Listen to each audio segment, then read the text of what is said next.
नमस्कार दोस्तों, और स्टडी विद ज्ञान प्रकाश में आप सभी का हार्दिक स्वागत है। बिहार शिक्षक भर्ती के लिए ये एक बहुत ही इम्पॉर्टेंट वीडियो है। इसमें हम बिहार शिक्षक भर्ती के लिए जो आपकी शिक्षक भर्ती परीक्षा हुई थी पहली वाली 1.0, उसमें जीएस का जो क्वेश्चन पेपर पूछा गया था उसमें से सारे प्रश्नों को यहाँ पर डिस्कस करेंगे। देखो फ्रेंड्स, यहाँ पर आपको ये पता चल जाएगा कि कौन से टॉपिक आपके लिए बहुत ही इंपॉर्टेंट है, किस टॉपिक से किस प्रकार के प्रश्न पूछे गए, करेंट अफेयर आपको जो शिक्षक भर्ती परीक्षा 2.0 हो रही है उसके लिए कितना पुराना कितना पीछे जाके पढ़ना है, और भी बहुत सारे इंपॉर्टेंट फैक्ट जो कि आपको इस वीडियो और प्रश्नों को देखकर पता चल जाएगा। तो बहुत ही ध्यान से देखिएगा क्योंकि ये एक बहुत ही जरूरी वीडियो है और इसको बीच में इसके बिल्कुल भी मत कीजिएगा। तो आइए शुरू करते हैं। तो दोस्तों, ये एक रियल क्वेश्चन पेपर है। यही प्रश्न पत्र एग्जाम में आया था। इसमें जो सीरीज थी वो अलग अलग थी, तो यहाँ पर सभी प्रश्न वही मिलेंगे जो कि हर सीरीज में थी, लेकिन प्रश्नों का क्रम ऊपर नीचे हो सकता है। देखिए, यहाँ पर पूछा गया था कि हाल ही में भारत का पहला केबल स्टे रेल पुल बनाया गया। करंट अफेयर में जहाँ पर भी एक वर्ड जुड़ जाए, भारत का पहला या दुनिया का पहला, वो करंट अफेयर इम्पॉर्टेंट है। तो आप बहुत ही ध्यान से ऐसे प्रश्नों को याद किया करिए। तो भारत का पहला केबल स्टे रेल पुल ये बनाया गया है जम्मू और कश्मीर में, तो इसका आंसर ए बिल्कुल करेक्ट था। ठीक है, अगला क्वेश्चन है भारत का पहला, अब देखो फिर भी प्रश्न वही है, भारत का पहला अर्धचालक यानी कि सेमी कंडक्टर निर्माण हेतु प्लांट किस राज्य में स्थापित किया गया या किया जाएगा? तो इसका आंसर बन रहा था बिहार, राजस्थान, गुजरात।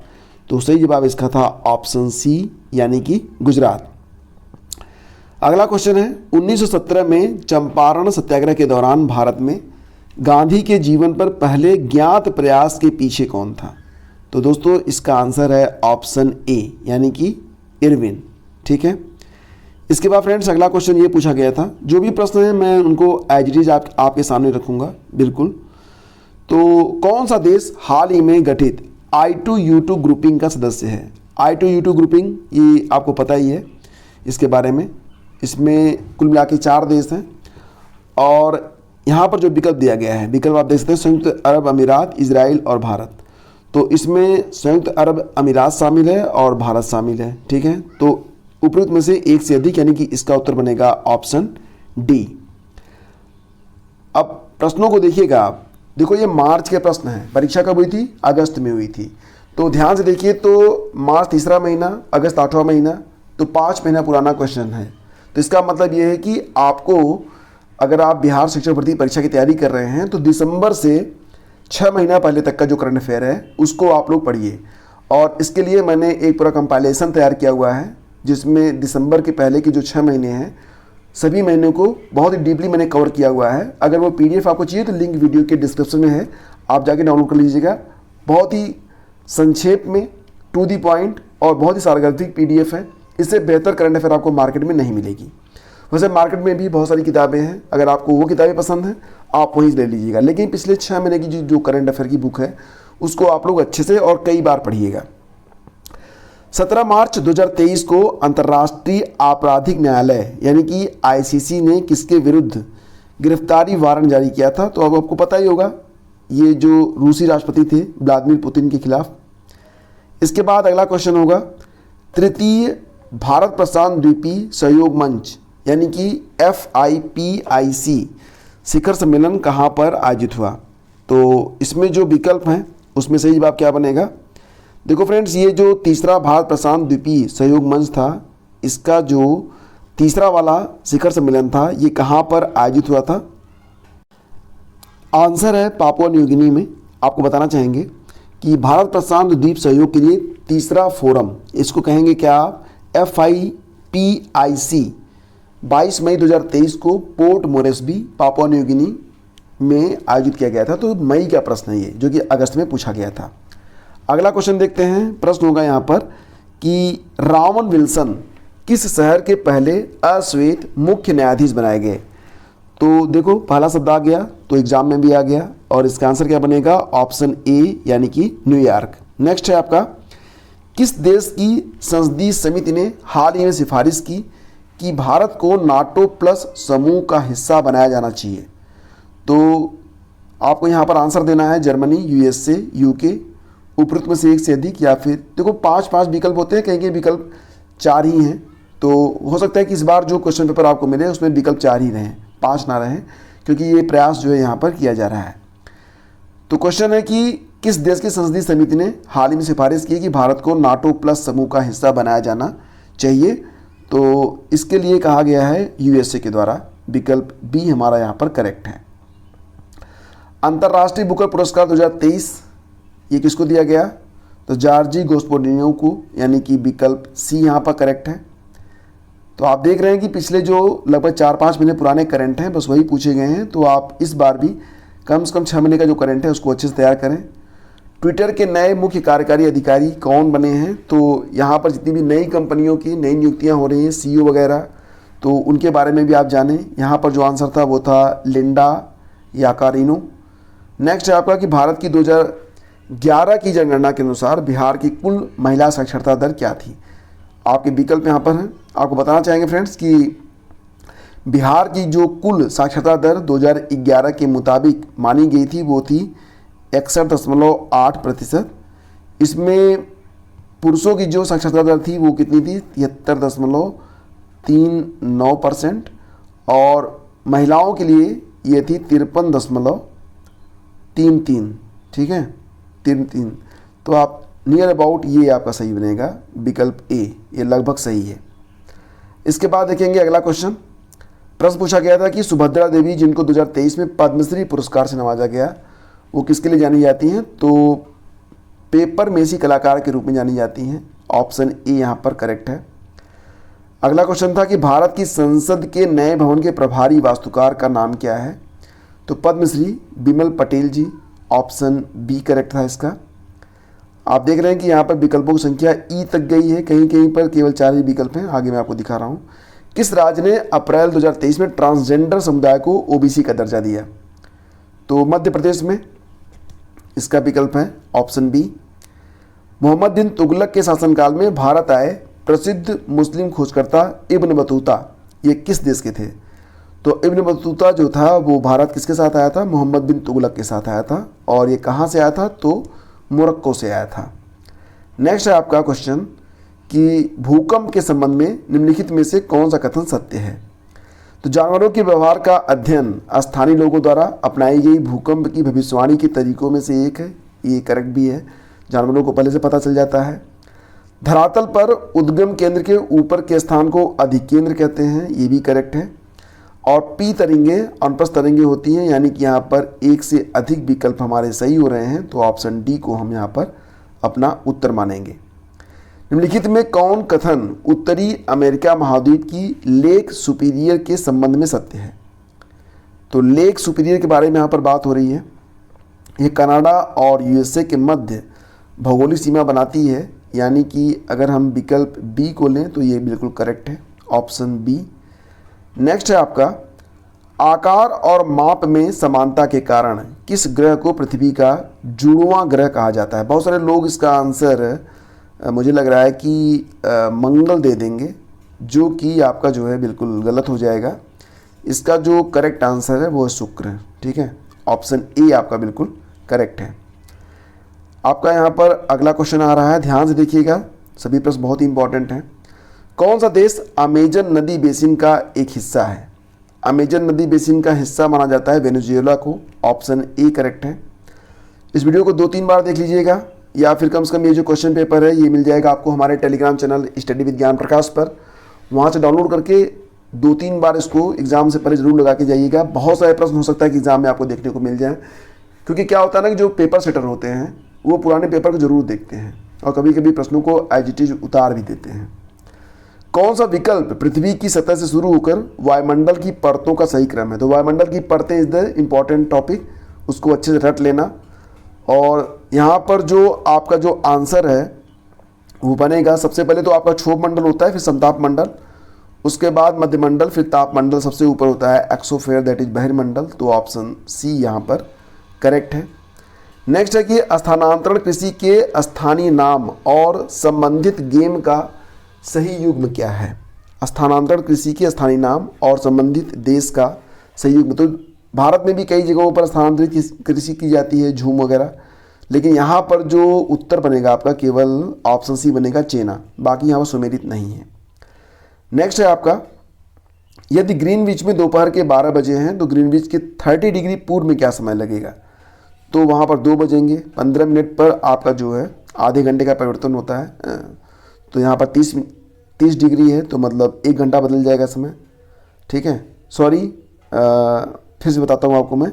देखो यहाँ पर क्या है, देखो फ्रेंड्स, जैसा कि आप लोग समझ पा रहे होंगे कि हमारी जो पृथ्वी होती है वो पश्चिम से पूरब की ओर घूमती है।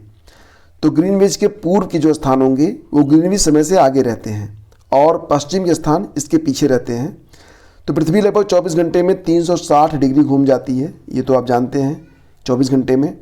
इसका मतलब हुआ कि अगर वो 15 डिग्री प्रति घंटा या 1 डिग्री 4 मिनट में घूमती है, तो इसका मतलब हुआ कि 30 डिग्री पूर्व में जो समय होगा वो कितना हो जाएगा? तो दोपहर के समय वहाँ पर 2 बजेंगे। ठीक है, क्योंकि यहाँ पर 15 डिग्री आ रहा है, 2 बार 15 15 30, तो वहाँ पर 2 घंटे समय ज़्यादा रहेगा। 12 बजे प्लस 2 घंटे आगे, तो दोपहर के 2 बज जाएंगे। तो ऑप्शन सी यहाँ पर आपका करेक्ट है। अगला क्वेश्चन होगा, महासागरीय परपटी के मुख्य खनिज घटक क्या हैं? महासागरीय परपटी के मुख्य खनिज घटक क्या हैं, ये प्रश्न है यहाँ पर। तो दोस्तों इसका आंसर बताइए। इसका आंसर बनेगा सिलिका और मैग्नीशियम। तो विकल्प आपका सही है, ऑप्शन ए। फिर अगला क्वेश्चन है कि कौन सा मल्चिंग शब्द की व्याख्या करता है? आपको पता है मल्चिंग के बारे में कि फसलों के बीच की जो खाली ज़मीन होती है, जब उसको पुआल वगैरह से ढक देते हैं तो उसी को कहते हैं मल्चिंग। तो ऑप्शन सी करेक्ट है यहाँ पर। फिर आपका जो अगला क्वेश्चन है, क्वेश्चन नंबर 25 हो गया, 26 पे आ रहे हैं हम लोग। भारत के खनिज तेल यानी कि पेट्रोलियम उत्पादक क्षेत्र और इसकी अवस्थितियों का सही युग्म कौन सा है? तो दोस्तों इसका जो आंसर बनेगा वो उपयुक्त में से एक से अधिक बनेगा, यानी कि विकल्प डी करेक्ट है। तो आपको देखो क्या पढ़ना है कि भारत के जो खनिज तेल यानी कि पेट्रोलियम उत्पादक क्षेत्र हैं और उनके लोकेशंस के हैं, उसको भी अच्छे से आप लोग पढ़ लीजिएगा। छोटा नागपुर के मुंडा और संथाल किस पेड़ की पूजा करते हैं? तो इसका आंसर बनेगा यहाँ पर कदम्ब। ठीक है, मैं पूरी व्याख्या नहीं दे रहा हूँ क्योंकि तब कुल मिला के लगभग 120 प्रश्न हैं तो वीडियो बहुत लंबा हो जाएगा। किसकी खेती जायद के मौसम में की जाती है? आपको पता ही है कि ये सारी जो फसलें हैं ये जायद के मौसम में ही होती हैं। तो आपका आंसर बन जाएगा यहाँ पर विकल्प डी।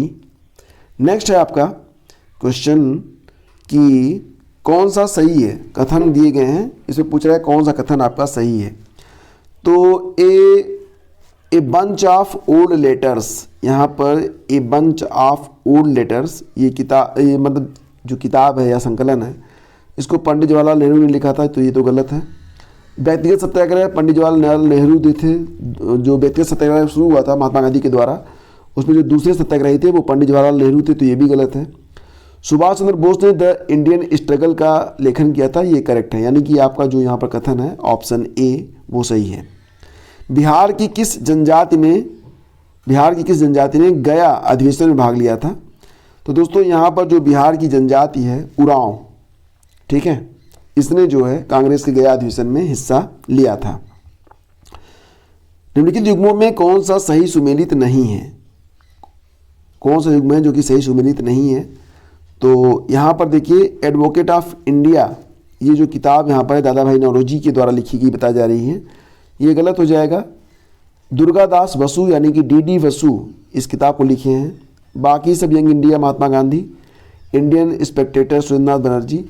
अब देखो यहाँ पर जो इंडियन स्पेक्टेटर है ना, ये वैलेंटाइन सिरोल की रचना है, तो यहाँ पर एक से अधिक वाला विकल्प जो है वो करेक्ट होगा। फिर आपका अगला क्वेश्चन आ रहा है, 31 हो गया है, 32 पे आते हैं। प्रश्न है कि 1938 में किसकी अध्यक्षता में राष्ट्रीय योजना समिति की स्थापना की गई थी? स्थापना हुई थी 1938 में किसकी? राष्ट्रीय योजना समिति की। प्रश्न है कि किसकी अध्यक्षता में? तो दोस्तों इसका आंसर क्या बनेगा? देखो यहाँ पर विकल्प में है जवाहरलाल नेहरू, सुभाष चंद्र बोस, डॉक्टर राजेंद्र प्रसाद, उपयुक्त में से एक से अधिक या उपयुक्त में से कोई नहीं। तो इसका आंसर बताइए। इसका विकल्प जो ए वाला है ये बिल्कुल करेक्ट है, पंडित जवाहरलाल नेहरू। ठीक है, अगला क्वेश्चन देखते हैं। प्रश्न है कि Mahatma Gandhi and Bihar some reminiscences पुस्तक के लेखक कौन है? तो ये जो किताब है इसके लेखक कौन है ये बताइए। तो दोस्तों इसका आंसर है डॉक्टर राजेंद्र प्रसाद। ठीक है, इसका जो विकल्प बी है ये बिल्कुल आपका सही होगा। अगला क्वेश्चन क्या पूछा गया था, किस आंदोलन के प्रभाव में आकर बिहार के लोगों ने चौकीदारी कर देने से मना कर दिया था। तो सविनय अवज्ञा आंदोलन के प्रभाव में आ गए थे। और आपको पता ही है सविनय अवज्ञा आंदोलन कब शुरू हुआ था, 1930 में शुरू हुआ था, 12 मार्च 1930 को। तो ये जरूर याद रखा करें आप लोग, ये बहुत ही इंपॉर्टेंट पॉइंट्स हैं। नेक्स्ट है आपका कि वह स्वतंत्रता सेनानी कौन थी जो स्वतंत्रता आंदोलन की वयोवृद्ध महिला के रूप में विख्यात थी। वयोवृद्ध महिला के नाम से जानी जाती थी कौन, तो यहाँ पर विसुनी देवी शाह, गुलाब कौर, अरुणा आसफ अली। तो दैट इज ऑप्शन सी सही होगा, अरुणा आसफ अली, ये बिल्कुल करेक्ट है।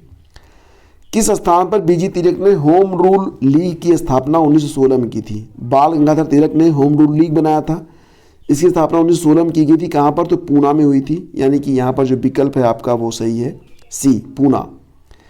नेक्स्ट क्वेश्चन होगा आपका कि हुंकार हिंदी साप्ताहिक पत्रिका के प्रकाशन से कौन संबंधित थे। तो दोस्तों इसका आंसर है ऑप्शन ए सहजानंद सरस्वती, विकल्प ए आपका यहाँ पर बिल्कुल सही है। उसके बाद फिर अगला क्वेश्चन आपका बनेगा यहाँ पर कि किस अंग्रेज सैन्य अधिकारी ने झांसी की रानी को यह कहते हुए श्रद्धांजलि दी थी कि यहाँ वह औरत सोई हुई है जो विद्रोहियों में एकमात्र मर्द थी। ये बात खुद यूरोज ने कही थी, पर पीछे यूरोज आ गया, हाय गिरी अब रानी थी। तो ये लाइनें आपको याद होंगी। जवाहरलाल नेहरू की अस्थायी सरकार में श्रम मंत्री कौन थे। बहुत ही अच्छा प्रश्न है ये। तो जवाहरलाल नेहरू की जो अस्थायी सरकार बनी थी उसमें श्रम मंत्री जगजीवन राम थे, यानी कि आपका जो यहाँ पर विकल्प है ए, ये बिल्कुल करेक्ट है। टॉपिक को आप लोग बिल्कुल नोट करिएगा और टॉपिक पर ध्यान दीजिएगा, ये topic important for the BPSC TRE 2.0। 1918 के किस महीने में चंपारण कृषि कानून, चंपारण एग्रेरियन एक्ट, यानी कि यूरोपीय नील बागान के स्वामी के विरुद्ध पारित हुआ था। नवंबर, मई, फरवरी, उपरोक्त में से एक से अधिक कोई नहीं। तो देखो फ्रेंड्स, ये जो एक्ट पारित हुआ चंपारण एग्रेरियन एक्ट, ये कब पारित हुआ था, तो ये मार्च के महीने में पारित हुआ था। ठीक है, कब पारित हुआ था, मार्च के महीने में, 4 मार्च 1920 को ये एक्ट जो था वो पारित हुआ था। ठीक है, तो इसका जो आंसर आपका बनेगा वो बिहार और उड़ीसा दोनों के लिए पारित हुआ था, क्योंकि बिहार और उड़ीसा जो थे वो बंगाल से कब अलग हुए थे, 1912 में अलग हुए थे। तो यहाँ पर जो आपका विकल्प बनेगा वो ऑप्शन ई बनेगा, ध्यान दीजिएगा इस पर। मॉन्टेस्क्यू ने सरकार के अंतर्गत विधायिका, कार्यपालिका और न्यायपालिका के मध्य शक्तियों का विभाजन निम्नलिखित में से अपनी किस पुस्तक में प्रस्तावित किया था। तो यहाँ पर जो किताबों के नाम हैं वो आपको बताने हैं और इसका जो सही आंसर बनेगा फ्रेंड्स वो बनेगा option C the spirit of the laws में। ठीक है, तो आपका जो क्वेश्चन नंबर है यहाँ पर 41, इसका ऑप्शन सी करेक्ट है। 42वां क्वेश्चन आ रहा है कि ब्रिटिश प्रशासन के दौरान भारतवर्ष के अंतर्गत निर्वनीकरण का कौन सा मुख्य कारण था। तो यहाँ पर जो आपके विकल्प हैं उसमें विस्तारित खेती की मांग को पूरा करने के लिए भूमि को उन्नत करना, ये भी सही है। नियोजित वनों की मांग को पूरा करना, ये भी सही है। एक से अधिक विकल्प यहाँ पर सही हो रहे हैं। तीसरा विकल्प भी सही है, यानी कि उत्तर बनेगा आपका ऑप्शन डी। भारत की किस संस्था का आदर्श वाक्य है धर्मो रक्षति रक्षितः, कानून तभी रक्षा करता है जब उसकी रक्षा की जाती है। तो ये जो है ये विकल्प सी वाला आपका करेक्ट होगा, अनुसंधान और रिसर्च विंग, जिसको आप लोग जो है RAW के नाम से जानते हैं, रा। ठीक है, आपका अगला क्वेश्चन आ रहा है, 43 प्रश्न हो गए हैं। फिर अगला क्वेश्चन देखते हैं, आंदोलनों में से किसका सरदार वल्लभ भाई पटेल द्वारा नेतृत्व किया गया और वो सफल रहा। तो दोस्तों यहाँ पर बारदोली सत्याग्रह गुजरात, ये बिल्कुल करेक्ट है और इसी आंदोलन में उनको सरदार की उपाधि भी मिली थी। ठीक है, नेक्स्ट होगा आपका भारत और 1929 में प्रारंभ हुई महामंदी के संदर्भ में कौन सा कथन सही है।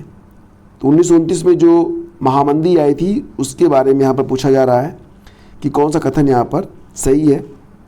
मंदी का प्रभाव,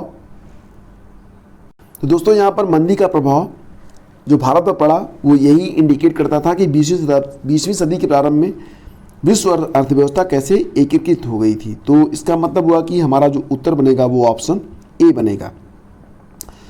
सामाजिक तथा शैक्षणिक रूप से पिछड़े वर्गों के आरक्षण के लिए भारत सरकार के 13 अगस्त 1990 के आदेश की वैधता निम्नलिखित में से किस वर्ष निर्णित हुई थी? सामाजिक तथा शैक्षणिक रूप से पिछड़े वर्गों के आरक्षण हेतु भारत सरकार के 13 अगस्त 1990 के आदेश की वैधता किस वर्ष निर्णित हुई थी? इसका आंसर है 1992, यानी कि विकल्प बी आपका यहाँ पर बिल्कुल करेक्ट है। अगला क्वेश्चन देखते हैं। एंगस मेडिसिन की पुस्तक the world economy historical statistics के अनुसार प्राचीन काल में भारत का विश्व जीडीपी में कितने प्रतिशत का अंशदान था? तो दोस्तों इसका आंसर है 32%, यानी कि विकल्प आपका यहाँ पर सही है सी। ठीक है, सूची 1 को सूची 2 से सम्मिलित करना है। पहली सूची क्या है? भारत में नारी कल्याण हेतु अधिनियमों के नाम है। दूसरा क्या है कि संबंधित वर्ष है। तो जैसा कि आप जानते हैं विशेष विवाह अधिनियम ये पारित हुआ था 1954 में। मैं मैच करा देता हूँ। दहेज निषेध अधिनियम ये पारित हुआ था 1961 में। समान पारिश्रमिक वाला जो अधिनियम था ये 1976 में, और नारी अशिष्ट प्रतिनिधित्व 1986 में। तो ये आपका बिल्कुल मैच हो रहा है। ठीक है, तो इस प्रकार के जो अधिनियम हैं उनके बारे में आप लोग अच्छे से याद रखिएगा, एग्ज़ाम में ऐसे प्रश्न ही पूछे जा रहे हैं। फिर आगे बढ़ते हैं। आप अगला क्वेश्चन देखिए। कौन सा बुनियादी मूल्य सभी नेताओं द्वारा भारत के संविधान पर विचार विमर्श हेतु संविधान निर्मात्री सभा के मिलने से बहुत पहले ही स्वीकार कर लिया गया था? तो दोस्तों इसका आंसर क्या बनेगा? विकल्प ए, बी, सी और डी। तो यहाँ पर आपके अल्पसंख्यकों के अधिकारों का संरक्षण, स्वतंत्रता और समानता का अधिकार और सार्वभौम वयस्क मताधिकार, यानी कि एक से अधिक विकल्प आपके यहाँ पर सही हैं। तो ऑप्शन डी यहाँ पर बिल्कुल करेक्ट है। एक किताब है the beautiful tree indigenous Indian education in the 18th century. ये किताब किसके द्वारा लिखी गई है? तो ये किताब फ्रेंड्स लिखी गई है धर्मपाल के द्वारा, यानी कि विकल्प आपका सही यहाँ पर सी। फिर अगली किताब है, अगला क्वेश्चन है। भारतवर्ष के संविधान की प्रस्तावना में बंधुत्व मुख्यतः किसे आश्वासित करता है? तो दोस्तों यहाँ पर जो विकल्प हैं उसके मुताबिक आप देख रहे होंगे कि हमारा जो उत्तर होगा वो ऑप्शन डी ही बनेगा। ठीक है, ये बंधुत्व के लिए ही ए, बी, सी विकल्प हैं यहाँ पर। आपका अगला क्वेश्चन है कि किसने कहा भारतीय न्यायपालिका विलासी मुकदमेबाजी से ग्रसित है? ये कथन है एन.वी. रमना का। ठीक है, 52 का ए सही यहाँ पर एन.वी. रमना। इसके बाद आपका अगला क्वेश्चन होगा नारों के नाम और संबंधित राजनीतिक दल या फिर राजनेता। तो गरीबी हटाओ का नारा ये दिया गया था इंदिरा गांधी के द्वारा। लोकतंत्र बचाओ का नारा दिया गया था किसके द्वारा? वाम मोर्चा के द्वारा, ये आप जानते ही हैं। जोतने वाले को भूमि, ये बात जनता दल ने कही थी। और तेलुगुओं के स्वाभिमान, तो ये यहाँ पर इस प्रकार से इसको आप मैच करा लीजिए। ठीक है, फिर अगला क्वेश्चन देखते हैं और ये हो गया आपका क्वेश्चन नंबर 53। 50 प्रश्न हो गए हैं। कौन सा रूसी क्रांति तथा यूएसएसआर के प्रभाव के तहत निर्मित हुआ? तो दोस्तों यहाँ पर जो विकल्प आपका बनेगा वो क्या बनेगा? डी, उपयुक्त में से एक से अधिक वाला जो विकल्प है वो सही है। ठीक है, इसके बाद फिर बढ़ेंगे आगे कि अपनी राष्ट्रीय पहचान की उपेक्षा भारत की समस्याओं का मूलभूत कारण है। ये कथन किसका है? राष्ट्रीय पहचान की उपेक्षा भारत की मूलभूत समस्याओं का कारण है, ये बात कही गई है दीनदयाल उपाध्याय के द्वारा। विकल्प सी करेक्ट है। असहयोग आंदोलन में भाग लेने वाले खेतिहरों की प्रमुख मांग कौन सी थी? तो दोस्तों इसका आंसर क्या बनेगा? देखो, वन क्षेत्रों में अपने पशुओं को चराने, ईंधन की लकड़ी तथा फल इकट्ठा करने हेतु खेतिहरों का प्रवेश खोलना करेक्ट है। वेगार का उन्मूलन, ये भी करेक्ट है। तो ए और बी दोनों सही हैं, यानी कि उत्तर बनेगा ऑप्शन डी। नेक्स्ट है आपका कि प्रत्येक पोषी स्तर पर गैर अपघटनीय रसायनों के लगातार रासायनिक संचय की प्रक्रिया को किस नाम से जाना जाता है? विकल्प दिए गए हैं आपके। तो 57 का यहाँ पर जो विकल्प है उसको कहेंगे जैविक आवर्धन कहेंगे उसे। तो विकल्प सी यहाँ पर करेक्ट है। जनसंख्या की वहन क्षमता किसके द्वारा निर्धारित की जाती है? जनसंख्या की जो वहन क्षमता होती है फ्रेंड्स वो किसके द्वारा निर्धारित की जाती है? तो फ्रेंड्स ये सीमित संसाधन, जन्म दर और जनसंख्या वृद्धि दर, उपयुक्त में से एक से अधिक। तो वहन क्षमता जो होती है वो सीमित संसाधनों के द्वारा होती है कि हमारे जो संसाधन है वो कितने सीमित हैं। तो विकल्प ए करेक्ट होगा। मेथेमोग्लोबिनेमिया किससे दूषित पानी के कारण होता है? तो यहाँ पर जो ऑप्शन बनेगा फ्रेंड्स वो नाइट्रेट बनेगा, यानी कि विकल्प सी यहाँ पर सही उत्तर बनेगा। पारितंत्र में ऊर्जा का प्रवाह किस दिशा में होता है? तो यह एक दिशिक होता है, ये तो आप पहले से जानते हैं। फिर आपका क्वेश्चन नंबर 61 आ रहा है, तो आधा वीडियो खत्म हो गया है, थोड़ा सा और बचा हुआ है। कौन सा पारितंत्र का संघटक है? पारितंत्र का संघटक कौन सा है? तो पादप और जंतु दोनों ही है, यानी कि विकल्प डी हमारा उत्तर बनेगा। फिर आपका अगला क्वेश्चन होगा कि कौन सी गैस लैंडफिल से उत्पन्न होती है? इसमें से कौन सी गैस है? तो सल्फर डाई, अब देखो सल्फर डाइऑक्साइड भी निकलती है और मीथेन भी निकलती है, ये भी है। तो यानी कि विकल्प डी हमारा यहाँ पर बिल्कुल सही है। कौन जंगल में आहार श्रृंखला का प्रतिनिधित्व करता है? तो पादप, हिरण और शेर यही होगा। ठीक है, पादप को कौन खाएगा? हिरण। हिरण को कौन खाएगा? शेर खाएगा। पर्यावरण में प्लास्टिक की क्रिया द्वारा विघटित नहीं होगा। तो प्लास्टिक जो होता है ना वो जीवाणुओं से विघटित नहीं होता है, यानी कि विकल्प यहाँ पर सी सही है। मृतोपजीवी इसका कोई मतलब नहीं, ये तो मृत और परजीवी ये दोनों ही नहीं, यहाँ पर सही जवाब बनेगा ऑप्शन सी। ठीक है, फिर आपका अगला क्वेश्चन है कि ऊर्जा के स्रोत जो कार्बन उत्सर्जन में वृद्धि नहीं करते हैं, मतलब जो कार्बन उत्सर्जन नहीं करते हैं, उनमें कौन कौन से हैं? तो ये सभी इसमें आ जाएंगे, यानी कि विकल्प डी हमारा सही है। आहार श्रृंखला में शाखान्वित श्रृंखला को क्या कहा जाता है? तो आहार श्रृंखला में जो शाखान्वित श्रृंखला होती है उसको कहते हैं, क्या कहते हैं आप? तो फ्रेंड्स आहार जाल, आहार स्तर, आहार तंत्र। तो सही जवाब बनेगा इसका आहार जाल। ठीक है, विकल्प ए आपका यहाँ पर बिल्कुल सही है।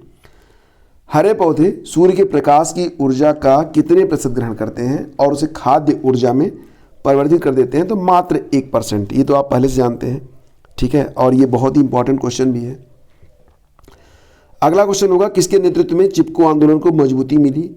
तो देखो सुंदर लाल बहुगुणा और अमृता देवी बिश्नोई, इन दोनों के नाम आते हैं इसमें, तो विकल्प डी यहाँ पर करेक्ट होगा। फिर आपका जो अगला क्वेश्चन है उसको देख लेते हैं। क्वेश्चन नंबर 69 है कि आहार श्रृंखला में प्रथम पोषी स्तर पर कौन मौजूद होते हैं? तो आहार श्रृंखला में जो प्रथम पोषी स्तर है उसमें स्वपोषी आते हैं, ऑप्शन सी करेक्ट होगा। कौन सा पारिस्थितिकी तंत्र में गैसीय जैव भू रासायनिक चक्र नहीं है? कौन सा पारिस्थितिकी तंत्र में गैसीय जैव भू रासायनिक चक्र नहीं है? तो फास्फोरस चक्र, आप जानते ही हैं ये कोई चक्र नहीं होता, बाकी सब यहाँ पर आपने सुना होगा। नेक्स्ट है कि कौन सा जीव क्लोरोफिल की उपस्थिति में सूर्य के प्रकाश का उपयोग कर अकार्बनिक पदार्थों को कार्बनिक यौगिकों में बदल देता है? बड़ा ही शानदार काम करता है ये। और ये काम करता है कौन? तो जंतु, कुछ जीवाणु और कुछ स्वपोषी, यानी कि एक से अधिक। यहाँ पर विकल्प सही है, तो ऑप्शन डी यहाँ पर आपका करेक्ट होगा। किसके पास उच्च ऊर्जा स्तर और छोटा तरंगदैर्घ्य होता है? उच्च ऊर्जा स्तर और तरंगदैर्घ्य छोटा, तो ऐसी किरणों को क्या कहते हैं आप? पराबैंगनी, ऑप्शन बी सही है।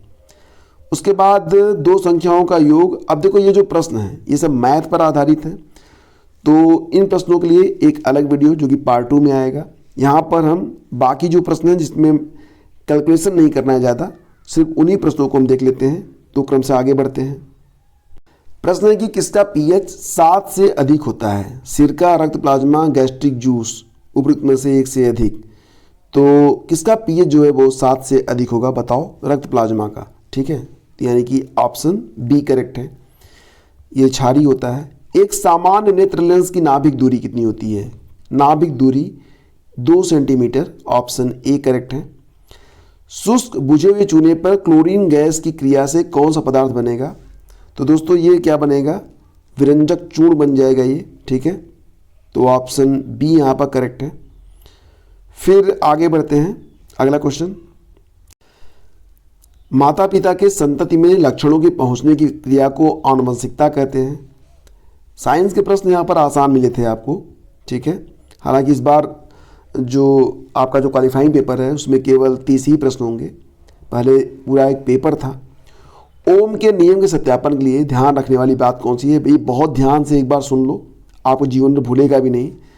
क्या है कि अगर ओम के नियम का सत्यापन करना है तो बहुत ध्यान रखने वाली बात यहाँ पर होती है कि अमीटर को आप श्रेणी क्रम में रखें और वोल्ट मीटर को रखें समानता क्रम में। ये बहुत इंपॉर्टेंट पॉइंट है, ठीक है। नेक्स्ट होगा आपका अगला क्वेश्चन कि लोहे के बुरादे में तनु हाइड्रोक्लोरिक अम्ल डालने से क्या होगा। लोहा है, उसमें तनु हाइड्रोक्लोरिक डाल रहे हैं, तो लोहा आप जान ही रहे हैं Fe प्लस HCl, तो क्या बनेगा, कोई प्रतिक्रिया नहीं होगी। प्रतिक्रिया तो बिल्कुल होगी, क्लोरीन गैस बनेगी और आयरन हाइड्रोक्साइड निकलेगा, ये करेक्ट होगा आपका, ठीक है। तो क्या बनेगा 110 में बी आपका बिल्कुल सही जवाब है। हाइड्रोजन गैस और आयरन क्लोराइड का, एक मिनट, नहीं दोस्तों इसका सही जवाब ऑप्शन सी है, सॉरी फॉर दैट कि मैंने ये बताया बी, सही जवाब सी है। हाइड्रोजन गैस और आयरन क्लोराइड का उत्पादन होगा, तो ऑप्शन सी आपका यहाँ पर बिल्कुल करेक्ट है। बाढ़ को रोकने के लिए सबसे उत्तम विधि कौन सी होती है कि आप वनों को काट डालें? नहीं भैया, इससे तो और बाढ़ आएगी। वनारोपण ये सबसे सही होता है, या आप वनों को, पेड़ों को लगाएं। फिर आपका अगला क्वेश्चन, और वीडियो भी समाप्ति की ओर है। खाने के डिब्बों पर जिंक के बजाय टिन की परत चढ़ी होती है, क्यों? क्योंकि टिन की तुलना में जिंक अधिक प्रक्रियाशील है, ये करेक्ट बात है, ठीक है। तो खाना खराब हो जाएगा इसलिए। नेक्स्ट क्वेश्चन आपका था कि अंडाशय द्वारा कौन सा कार्य किया जाता है। तो प्रोजेस्टेरोन का स्राव और डिम का निर्माण, ये दोनों काम अंडाशय के द्वारा होता है, तो ऑप्शन यहाँ पर डी करेक्ट होगा। नेक्स्ट है कि इमली में कौन सा अम्ल होता है, तो टार्टरिक एसिड मिलता है इमली में। और फिर आपका अगला क्वेश्चन है कि कोलीफार्म क्या होते हैं। कोलीफार्म, तो दोस्तों जो कोलीफार्म होते हैं ना, ये प्राणियों के पाचन नाल में उपस्थित बैक्टीरिया होते हैं जिनको कोलीफार्म कहते हैं। ऑप्शन सी आपका यहाँ पर करेक्ट है।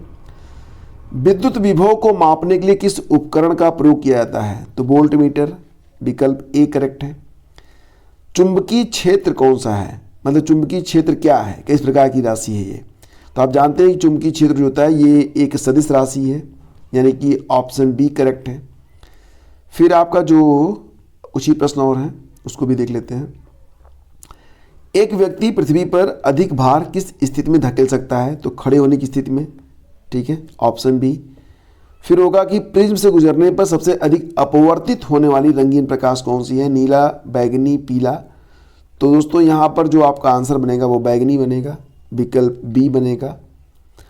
मिट्टी के तेल के बर्तन में बर्फ का टुकड़ा डाला जाता है, बर्फ के पिघलने पर मिट्टी के तेल की सतह क्या होगी। देखो यहाँ पर क्या है कि बर्फ का जो डेंसिटी है, घनत्व है, वो मिट्टी के तेल से क्या है, कम है, तो नीचे चलिए, जो आपका बर्फ होगा नीचे चला जाएगा। और जब आयतन कम होगा लेकिन लेवल यही रहेगा, जैसा है वैसा ही रहेगा, इसमें कोई बदलाव नहीं होगा, ठीक है। तो दोस्तों ये पूरा का पूरा आपका जो है क्वेश्चन पेपर है, जो मैथमेटिकल क्वेश्चन पूछे गए थे, इसके लिए एक सेकंड पार्ट मैं अपलोड कर दूंगा और लिंक वीडियो के डिस्क्रिप्शन में रहेगा आपको, तो वहाँ से चेक करके आप जो न्यूमेरिकल हैं उनको आप सॉल्व कर सकते हैं। वीडियो पसंद आया तो प्लीज़ लाइक और शेयर कर दीजिएगा, और साथ ही साथ अगर आप चाहते हैं कि लगातार आपको प्रैक्टिस सेट मिलता रहे तो नीचे सब्सक्राइब बटन है उसको प्रेस करिए। साथ ही साथ अगर आप जीएस रेगुलर पढ़ना चाहते हैं तो हमारा जो नया चैनल है ओनली जीएस मास्टर क्लास, उसको जरूर सब्सक्राइब करें। लिंक पहला कमेंट बॉक्स और डिस्क्रिप्शन दोनों जगह आपको मिल जाएगा। Thank you so much, please do like and share.